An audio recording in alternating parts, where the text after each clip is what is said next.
Welcome back, folks. LastKnownMeal here, and I am back with Ash and Tom from Deadly Llama Productions, and we are actually recording Level Up Podcast again. We did record earlier ago, if you do remember. That was the second episode, and this is the episode 4 so far. So, guys, welcome to the show again. What up? Thank you for having us. No, Very nice to be back here. actually, a lot of people said that episode 2 was so good because that joke that we had, if you do remember, with Steam, when you actually said how many games you have, and I said like I have 15. It's like you have 200, and I said 15. Yes, my library's just got a lot bigger since last time as well, so Steam summer sales got me. Yeah, it got me too, actually. And I lost it at that Jones Steam, so go me. No, it's like every Steam sale, like I buy like so many games I never actually install. It's like every single time. It's worth it though, because it's there in your library. You'll come back to it later and you just think, Well, why you did know I not make a what it's video good of that? for this thing, because I actually have to have some gameplay in my, let's say, in my videos. And like in this Level Up Podcast, I need to have a gameplay, so I just pick that game which I forgot that I have and just play that. Usually indie games. It was banished for the last one, wasn't it? Oh yeah, I was banished. I picked that up. It's such a good game, that. Yeah, actually a little bit harder, and it doesn't have like many things besides surviving. It doesn't have like, I would really like to see what I would like to see in Banished. It's like trading with other, let's say, villages. That would be good. A bit make it a lot easier, because I can never get enough food. Yeah. Everyone dies by the end of like the first year because there's no food. Well, that game is made by one guy, so yeah, I give him all the props. He's a hell of a developer. Yeah, it's like one guy making all of that. It's like, did he sleep? I don't think he slept for about the last 6 months, probably. I've been rolling out all the patches. Just imagine him, it's like the game went out on Steam and he's like doing, I don't know, like press conference, something like that. He's like, he just hits the table and falls asleep. He'll be a zombie by now. It just like his brain just does it on autopilot. He isn't thinking about it. His brain just does it. Yeah, it's like, yeah, I made a game. I'm that guy. Yeah. His brain fires up Unity and just does it all itself. He has no idea what's going on. Well, and they say like, what did you like the best about the game? And he's like, what game? I don't know about any game. I don't know, guy. It's crazy. So I'm a developer. why am I here?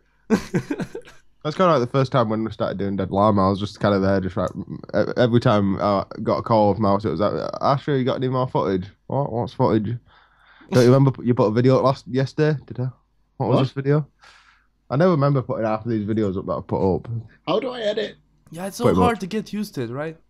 You have to get to a routine. That's the problem. Yeah, it's like now for me it's a routine. I don't know. It's like I get up, I think about all the videos I want to record. It's like, I don't know. And then they just kind of don't happen.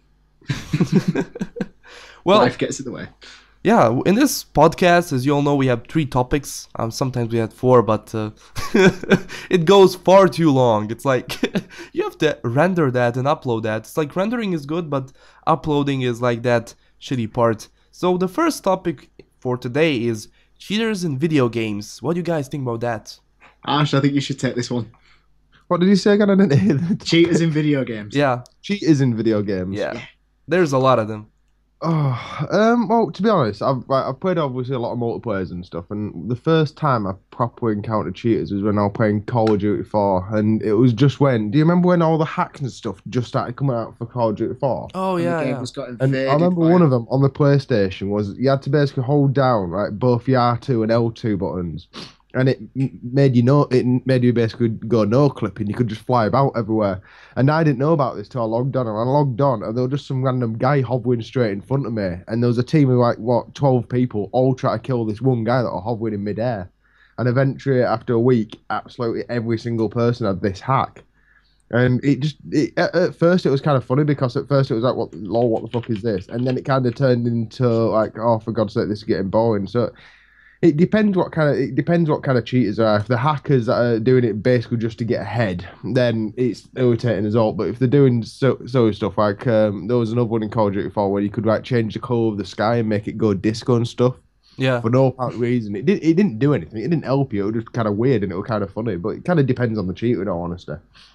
I don't know, man. If you ask me, like, I did actually bought Payday, and that's like one of those Uh-huh. multiplayer games where there's a lot of cheaters, because I don't still get the point of it, because only thing you can get is things, items, and why would you actually buy the game if you wanna get all these items like in like one day? Why would you do it? It's like it doesn't make sense. What, you It's a wanna be the double-edged. best? It's a double-edged sword, really. It's kind of Steam sales come into it with hackers, because over the Steam summer sale, Payday 2 was like $3.99 in the UK. Yeah. So all of a sudden you hopped onto Payday, and every single game you played is like a hacked lobby, because people are opening burn accounts just to play it with all these hacks on. But the problem is, it's like if you're actually after a genuine game, don't play it during the Steam sales, because there's so much hacking. I mean, Valve anti-cheat. It's kind of Valve's anti-cheat kind of flickers in and out of being the very best in the industry and very worst in the industry.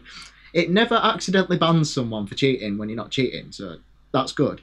Yeah. But on the other hand, it's kind of they have to be quite light with it, because I remember Counter-Strike 1.6. God, the hackers you got in that. You got spin hackers that could just spray and pray and take out everyone in the room, just in like one burst of a rifle, and you got people that no clip through all the time.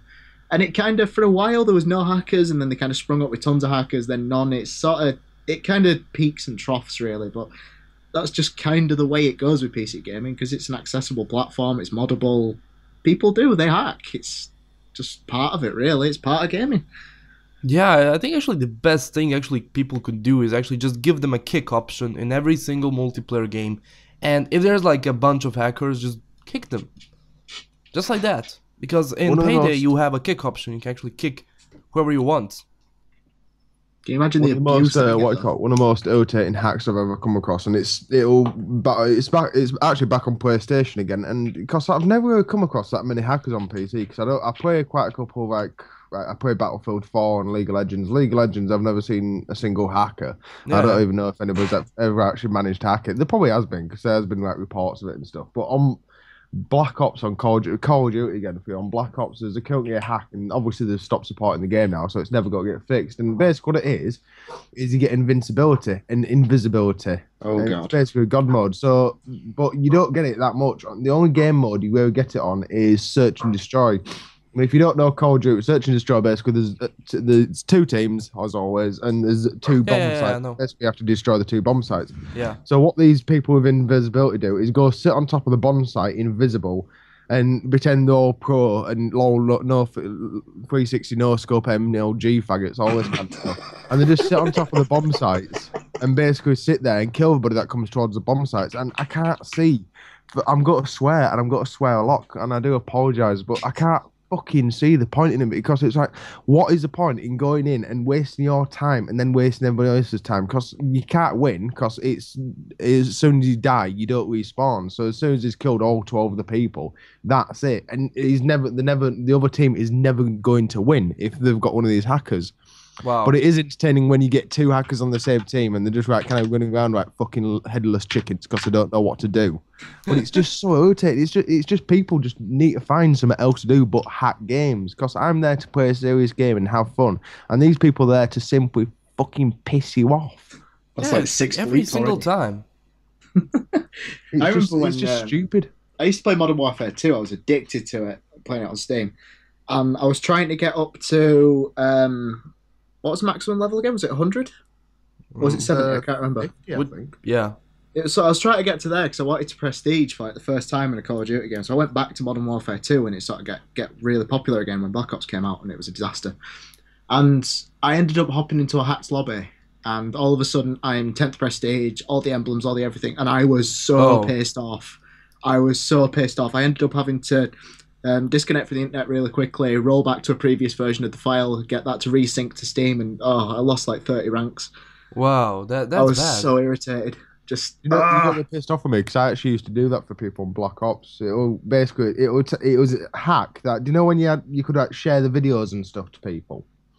Yeah. And like, I think they called it Theta mode or something, and you could like share like you no scopes and long 53 no scope fag guy MGO and all this kind of shit. I hate MLG and all this kind of. Calm down. We're talking about cheaters, not. But basically, all you had to do is watch a single video and then go into a certain lobby, and you could prestige people. And all they had to do is kill themselves 3 times. And once they've killed themselves 3 times, they got the prestige. Then you had to disconnect your internet, and then it would save. If you didn't disconnect your internet, it wouldn't save to your account. But it was. I used to do that quite a lot for people. I think when that hack first came out, I did it for about 4 or 5 people, and I made about £50 out of it. So go me. You actually used to run hacked lobbies. Wow. Yeah, I used to get Just paid for it. For give me money. a second while I find something to hit you with. I didn't actually play it. It was like private lobbies, so nobody else could join it. It was just the people that wanted the prestige and stuff. I'm still looking for something to hit you with. I'll get back to you on this one.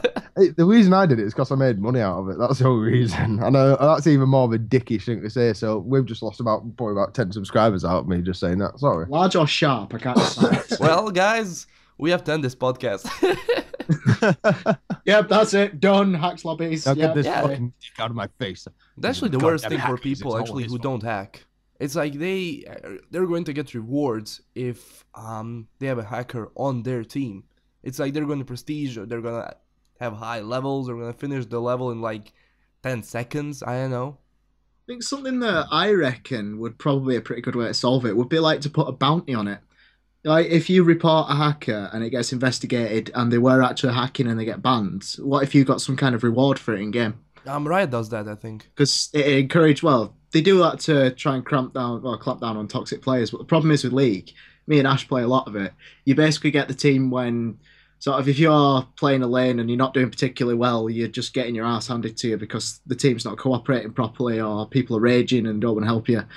They end up reporting you then, and it just kind of breaks down the whole system because it's supposed to be an integrity thing. So toxic players get clamped down on, people that leave games in a rage quit, people that don't cooperate, or people that are throwing games. It's supposed to be for that sort of thing, but everybody just abuses the system to try and punish people for basically not bending to their will or not playing it exactly how they want to do. You get a lot of self-nominated team captains in League, people that join lobbies and just go, right, I'm in charge of this entire team. It's like, oh Christ, not again. And when they insta-lock, I just hate that so much. Yeah. Insta-lock is like, they should actually just put like a timer on the lock thing. It's like for a first, like, let's say 20 seconds, you can't insta-lock. You can't lock your character. That would be good to have, I think there actually. should also be a report option for Instalock, actually. Yeah. It's like, If you're all pre-made and if there's 5 of you, if you hopped in, you've already decided what you're playing, then yeah, by all means, Instalock. But especially if I say, like, I'm gonna go, like, let's say bot, and like the other guy says, hey, we're pre-made, we're on Skype, can you let us? Of course, you're on Skype, you're gonna have a much better cooperation down there. If you're like support and actual carry, you can actually go and do a lot more damage because you already know how to play this and you already are on Skype and all that stuff. You're gonna do much more stuff than I will down there. So okay, I'll go somewhere else. Simple as that. it's just because you got the better communication, Yeah, so you'll be exactly. able to just basically cooperate more and do more to the actual lane rather than just kind of hopping in a random pub group and try to fight off the 2 that are pre-made that only announced it as the game started. Exactly. What am I going to do? Like, I'm gonna go there. Why? Everybody's already It's a chosen game. and locked. We're just waiting for those last 2, and it's just like, oh look, we're going bot. It's like, no, you're not. We've Yeah, already got especially 2 solo bot, top. go These top. guys, it's like, I'm gonna go solo top, and then he One of just the things that has... annoys me in League the most is when you say if somebody on the team and doing one, say if I'm in bot lane playing ADC and I'm kind of getting my ass handed to me by the other team. Most of what I would like to hear, and even Riot say this in the bloody tips, they always say that be nice to people that are doing shit, because if they're doing shit and you give them shit, they'll pay even more shit because they're just getting angry. And it does me heading when somebody's like, oh my god, you're so shit, la la, oh, why did, oh, uninstall game, lol, faggot, all this kind of stuff. It's Yeah. like, just give me a fucking break. You just work If into you a give me the rage and support I you can't need, do it. if you give me the support I need, I'll do better. If you're screaming and shouting at me over bloody chat, I'll fucking feed all day. That's all it's got to happen. And Junglers, I'm not obviously like, feeding on purpose, but it's just one of these things. It's such a team game. I mean, you've only got 5 people, and it's a very intimate game as well. You're always having to communicate. Because if you don't Yeah. communicate, that's it. It's over. The game's already finished. And when then people start going on, I mean, it's just a toxic thing. Toxic players on League get worse and worse because, say, if you're a new player to League and you're, I'm going to try this game. It sounds like fun. I've heard all these good things about it. And then the first game you start getting screamed and shouted at. What are you got to do next game? You've got to start screaming and shouting at because somebody's doing it to you there for you think it's acceptable to do. Either that or you're just not going to play again. Exactly. They're just gonna lose a player just because of other players. And it's The like other issue is smurfing in League, but that could be a whole other topic. We're going to run away with this one, aren't we? yeah, but no. Really, like junglers get the most trash in that game. Like, Yeah. if you're a jungler, you can't really go on every single side in like a second. It's impossible. I'm an ADC main, jungle's my secondary role, and oh my god, the abuse I take. Yeah, it's like Oh, junglers are no use until level 6. We cannot gank until level 6. Especially Without Warwick. your ult, He's, like, you are useless. useless. Yeah, you are useless without your ult. You can do nothing until level 6.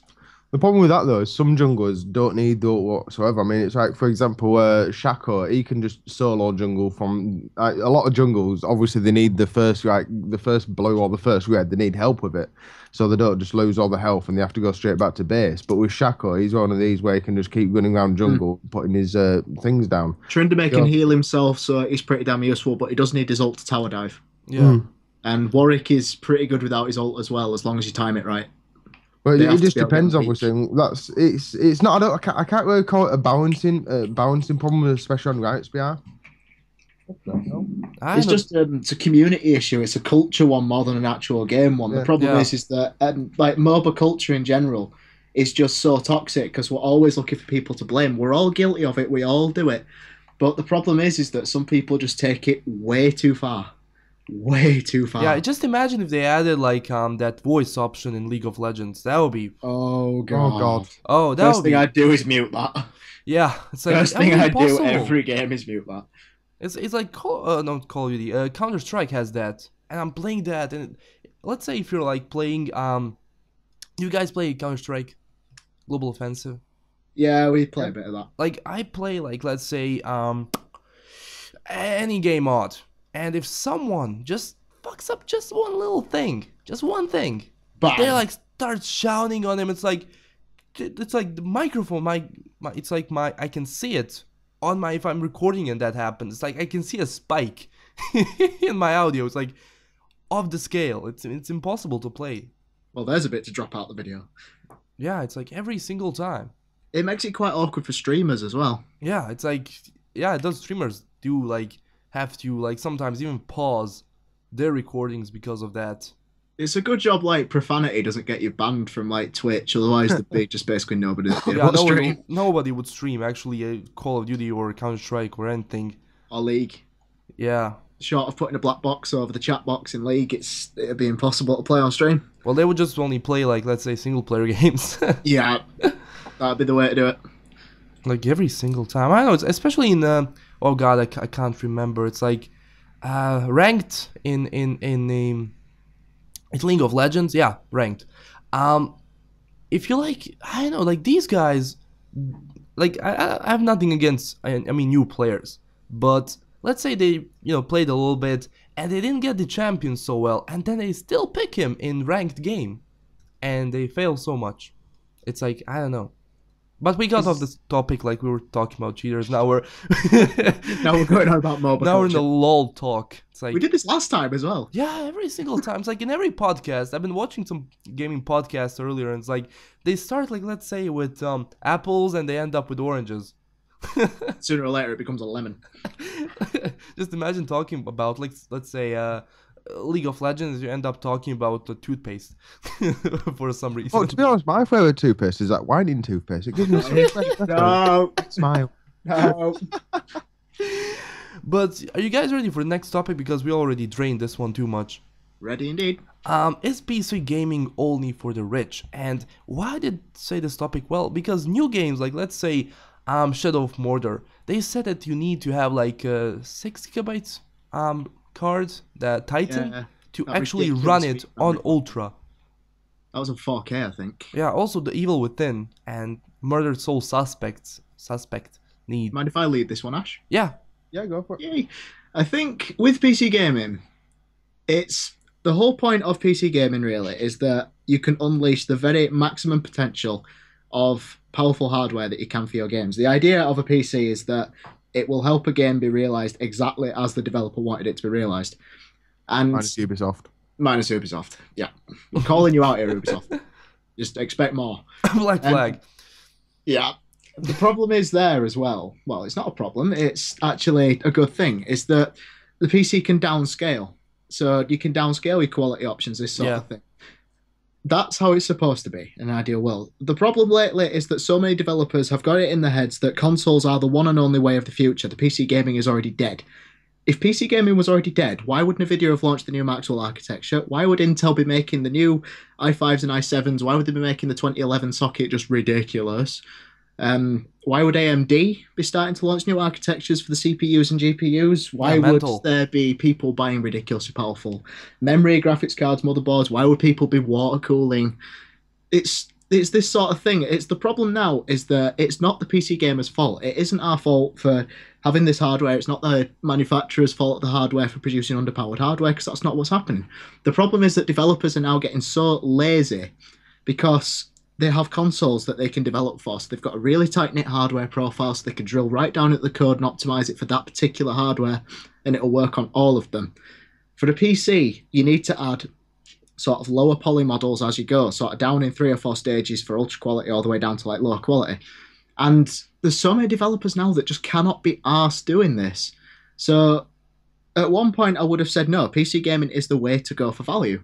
But now it's just short of having the highest end hardware, you're not going to get the best experience.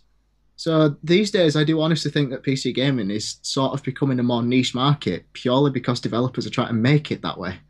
Ubisoft especially are awful for this. Yeah, it's all about optimization. Actually, you can like, let's say I did hear that Shadow of Mordor, even though it requires like a really good graphics card to run on ultra, it's still so well optimized for other lower graphics cards. If you want to like go on medium or high settings, it's like it's going to run on 60, not on 50, 30, 40, no, on 60. Well, I was reading an article on, I can't remember where I read it. I think it was PC Gamer, actually. I was really surprised to see this from PC Gamer. But it was an article looking back at Crysis, the first one, and how that pretty much redefined and set the bar for PC gaming. Because even though it was basically a glorified tech demo, but it was actually a really fun game as well. And as well as it being actually really fun on the surface, with the mechanics being interesting, the AI actually being clever, they actually made it so the game could scale really well down for low-end hardware. Even people that had sort of crap graphics cards and crap processors could get at least a decent experience out of it. Yeah, I did actually finish Crysis with my old PC. It was the dual core. It's like shitty PC, and I still managed to play Crysis. And it still ran pretty well. Yeah. I do say that PC gaming is niche. I mean, when have you watched the Insomnia Festival, and even the actual owner of Insomnia Festival, Wizzo, said that PC gaming ceased to be hardcore a long time ago, and I do agree with that because, well, I mean, we're talking about like Crysis and Black Flag and all these games that take a hell of a lot of power to run, but even then you can still limit them down, and that's one of the best things about PC gaming. I mean, you don't need the biggest misconception with PC gaming is you need a £2,000 gaming rig that's got 18 million gigabytes of RAM, Intel i7 Extreme Core, 16 RAM, fucking 24,000 megabyte cache, and all this kind of stuff. 4980s in quad SLI and 16 processor cores. It depends what you class as a game. I mean, obviously there's all these like Crysis 3, you've got your Black Ops and all this kind of stuff that obviously go very well on the PlayStation, and you can even optimize them even further and make them look even better on the PC. But you've also got the simple games like all the indie games, like for example, Papers, Please. What kind of, you could probably run that game on an iPhone or even a Nokia. Yeah, everything actually. It's like it doesn't even require a graphics card. These games get forgotten a lot of the time because it's these games are the games that I love to play. I call myself a PC gamer, not for the Battlefield and all this kind of stuff, because I could play that happier, on a PlayStation 3. I'll probably run it even better on a PlayStation 3 now on a stick with my rig. But with the games I play, like for example Roller Coaster Tycoon, that's only on PC. The amount of games that only come out on PC because it is that easy to develop for, that's the reason why I play PC games and actually sold my PlayStation 3, because you just get so much more of a choice.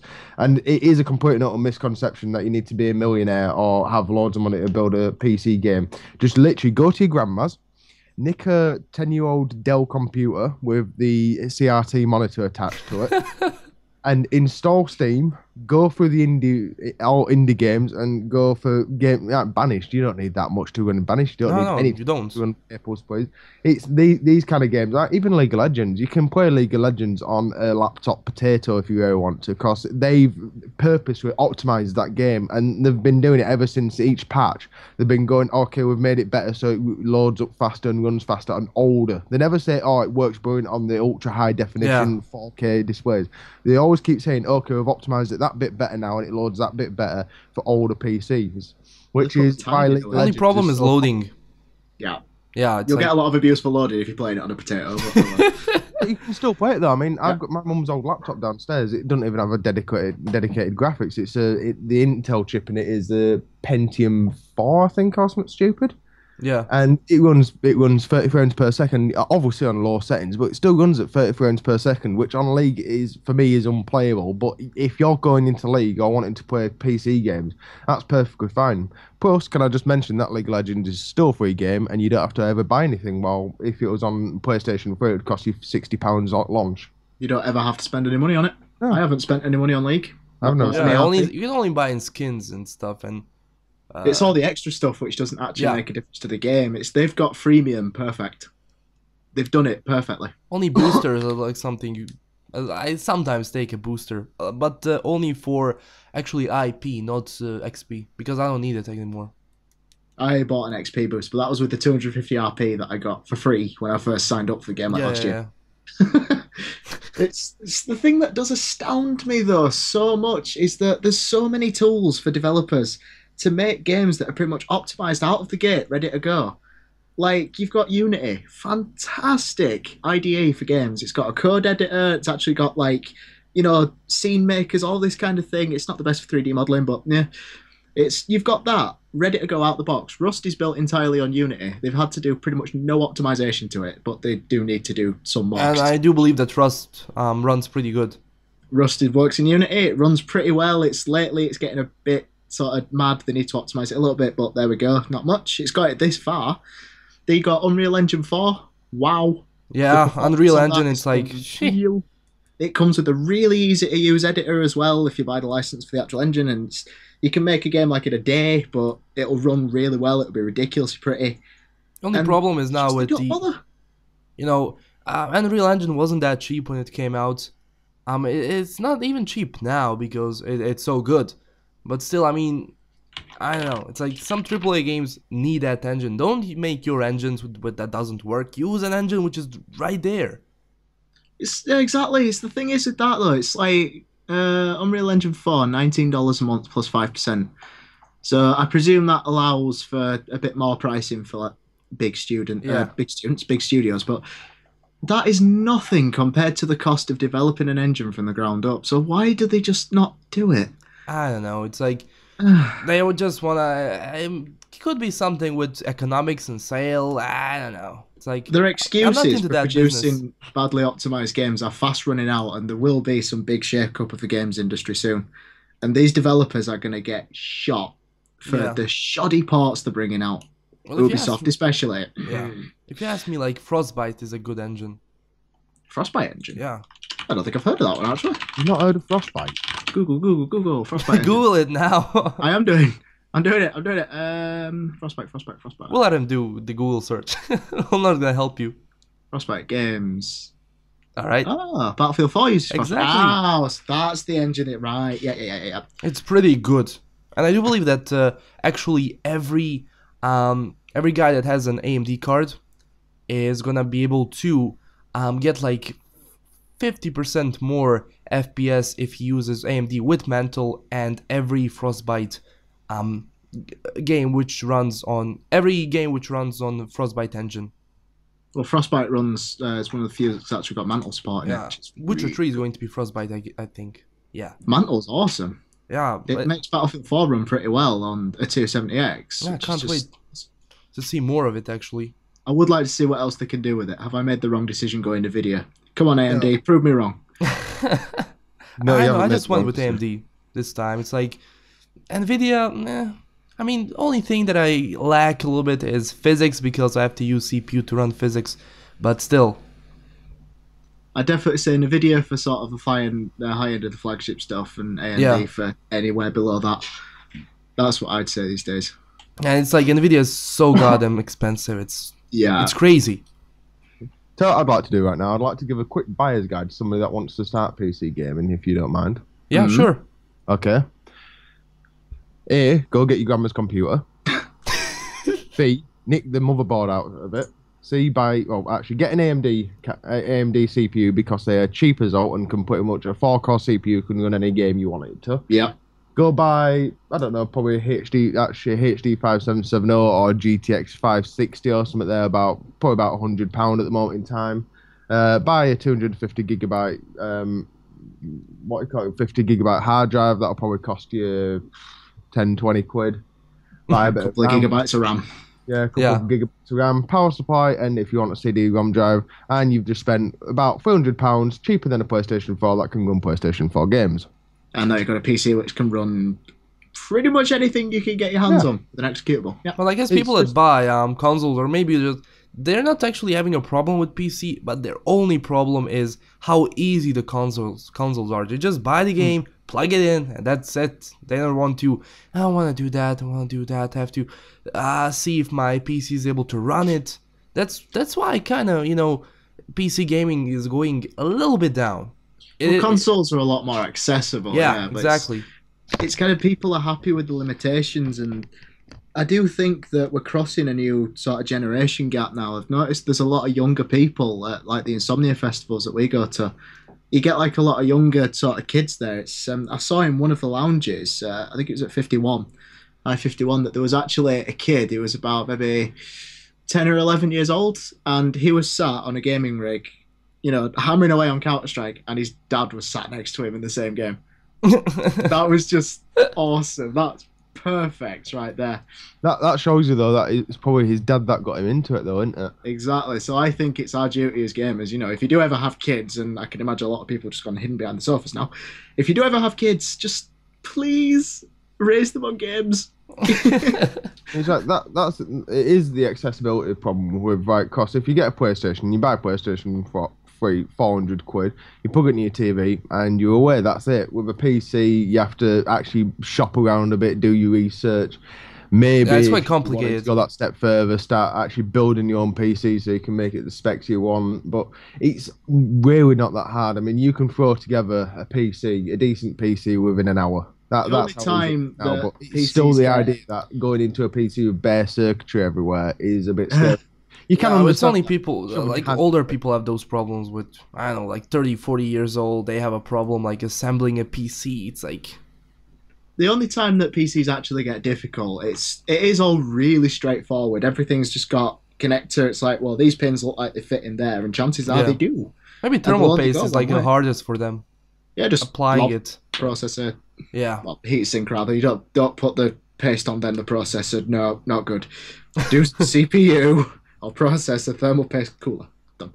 It's all really straightforward, nice, easy to do. The thing is, it's kind of like you've got to take the plunge, and that's what puts people off. That's if you want to build it, you can always buy it. There's always companies like Alienware, things like that produce. Well, I'm not really a fan of Alienware, but they produce. It's a little bit too expensive. It's like if you want to just stick to the facts. They produce gaming PCs. I'll stick to the facts. I won't go any further. I don't know. It's like a lot of stuff, but I do believe there's actually Microsoft said that they're going to turn to PC gamers a lot more. I really hope they do. Yeah, because I do have a clue why they said that, because they failed so much with their consoles. With Xbox One. They failed so much with it. I'd definitely like to see sort of Steam, companies like Origin, Steam, sort of really clamping down on badly optimized games as well. Yeah. That's what I would like to see as well. I want to see the bar. For me, I want to see the bar get raised. I want to see games that are better quality, better built, actually get onto the platform they're on. Because Steam, at one point, like even as early as the last video that we did with you, it was flooded with these indie titles, and I'm not gonna lie, most of them just look like the most unimaginative things I've ever seen. Exactly, like it's crazy. It's like, we got an opportunity to sell games, let's do it, rather than I've got a cool idea for a game. let's make it, see if people like it. It was just like, let's make money. I must admit now though, the Steam store has improved since the last update, especially especially if you watch YouTube videos. Like say if you watch Demir or Dead Llama. If you watch us, then well, actually you can't because we don't have a Steam store. But you can go on and you can see, say for example, Nerdcube does this store, and Total Biscuit has got a store now. They put the games up that they actually say they like, and if they like them, they put them on the store, and you can kind of follow the people that you like and have the same interest in, which is a really clever move by Steam because it kind of gives like their own storefront. The actual idea behind it at first was they could make a bit of money out of it, but they kind of scrapped that idea right at the end of it. They're just basically trying to get people to play good games and try to expand people's horizons. A lot of HD remakes these days, and it's crazy. Like, and they're all on Steam. Like HD remake of this, HD remake of this, HD remake of HD remake. We did it right this time. We actually pulled it off this time. It only took 2 tries. We've only taken your money twice. Yeah, it's crazy. But shall we move on to the last topic? This is going to be a funny one.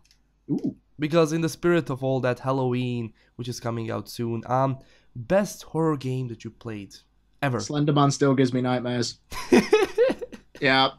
I'm just got to sit back and say I've never once, not ever played a single horror game. So right, you're playing Slenderman for a DL video. I'm setting up 3 cameras so we can see every single reaction. I refuse to play horror games because I don't like getting scared.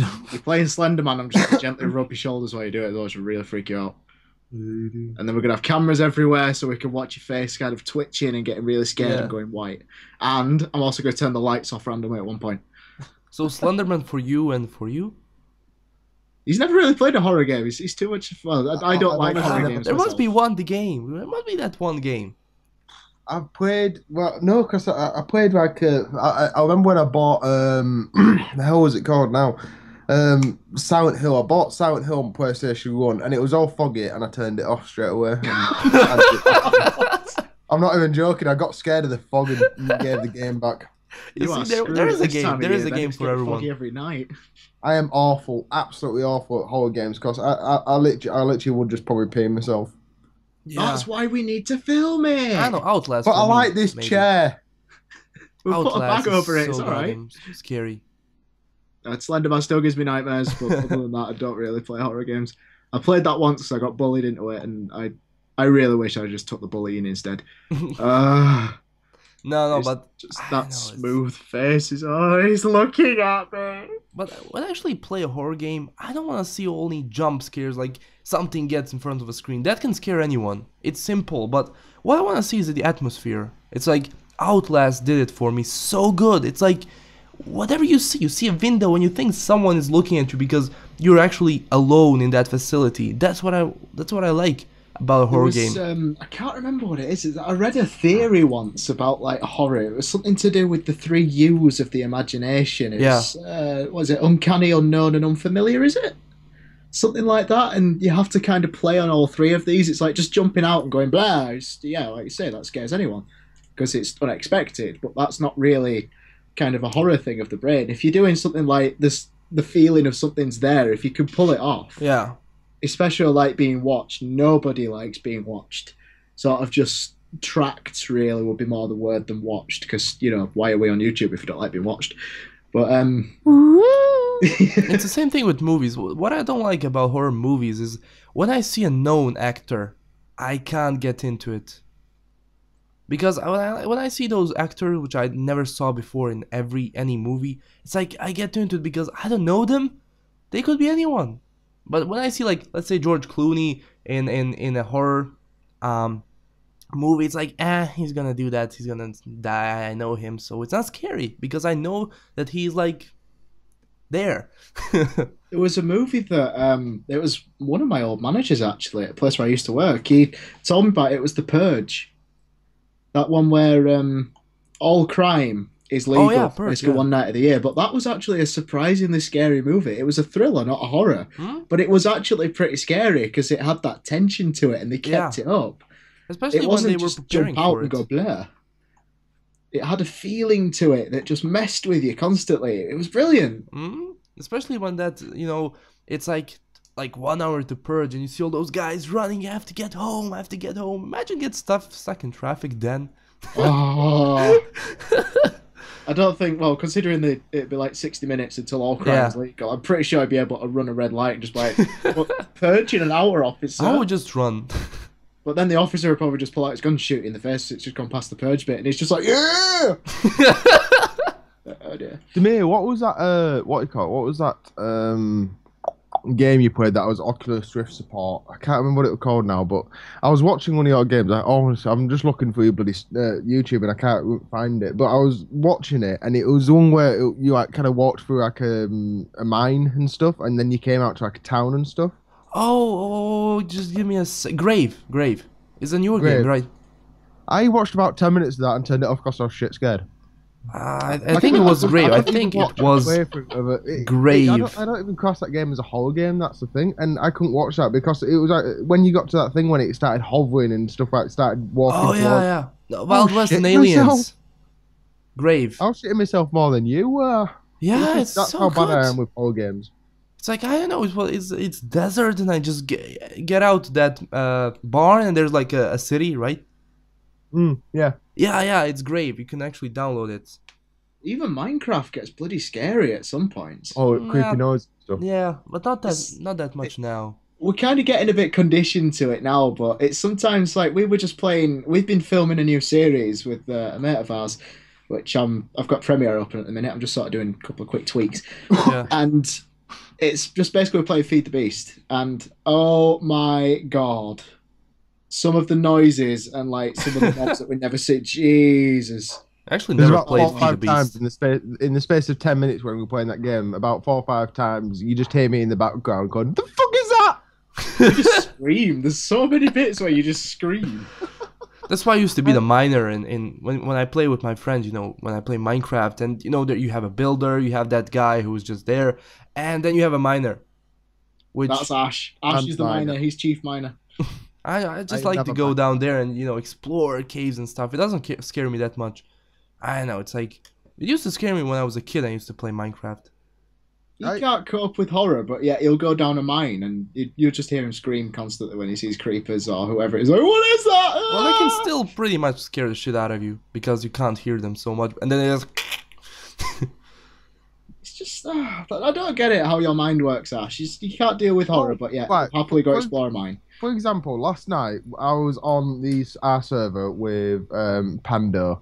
And Pando doing bits and pieces. By the way, you should see the server. Since we last filmed, it has changed quite a lot. I tried to, but we've gone a bit mad with it since we weren't filming. But basically, I was down in the mine, and he said, "Right, dude, I'm off. I'll see you later." So he logged off, and about 10 minutes later, I had to quit because I'm scared of being alone in Minecraft. I cannot play if I'm not playing multiplayer with other people. I can't play single player of Minecraft because I need to know other people on the server and I'm safe. Oh my god, you're not exactly going to be safe if you're stuck down a mine and we can't that thing. It happened to me actually when I played single player. It's like, it's so scary because you're all alone in that world. Like when it's in those snow biomes, it's so scary because you have that snow falling and you're just alone there. Oh god, I'm so cold, and like just like that. It's like scary. It's like actually in real life when it's snowing and I'm like outside and it's like you can't hear anything. It gets scary. Oh, it's weird because like the snow just dampens all the sound and you're just not used to it. Oh, it's weird. As much as I love it, I hate it. I used to work for a company delivering pizza, and I'd always have to work in the snow because I only lived like up the road from the place. And oh god, whenever it snowed, I was always one that had to go in and carry on working. There's like usually 2, maybe 3 other people that were working there, but I was usually the only driver, so I had to go out and sort of survive the snow and the ice, and then I'd get to like the door and it'd just be somewhere in the middle of nowhere, and it'd be really quiet and cold, and the snow's everywhere. And oh my god! Wow. You're walking up this drive, and it'd feel like you're walking up it for an hour. You're just like, this is freaky. Every single time. And it was crap pay. I know, but I know probably the most horrific game that I ever played was My Little Pony. Okay. Yeah, that game is so goddamn. It's fucked up. It's not scary. It's fucked up. I noticed DayZ was a bit of a letdown actually when it came to scary because it's not scary. That Yeah. and it's kind of difficult to get scared at 11 frames a second. It just no. Oh shit, what's that? Oh, never mind, I'm already dead. It doesn't matter because it appeared like a minute ago and I'm still loading it. I don't know. It's like I actually never played that DayZ that much. That's I won't wow. bother. It's a waste of money. I want my money back. I don't know. I think I'm just gonna wait for that standalone game to actually get patched a bit more to actually get more content. Then I'm going to buy it.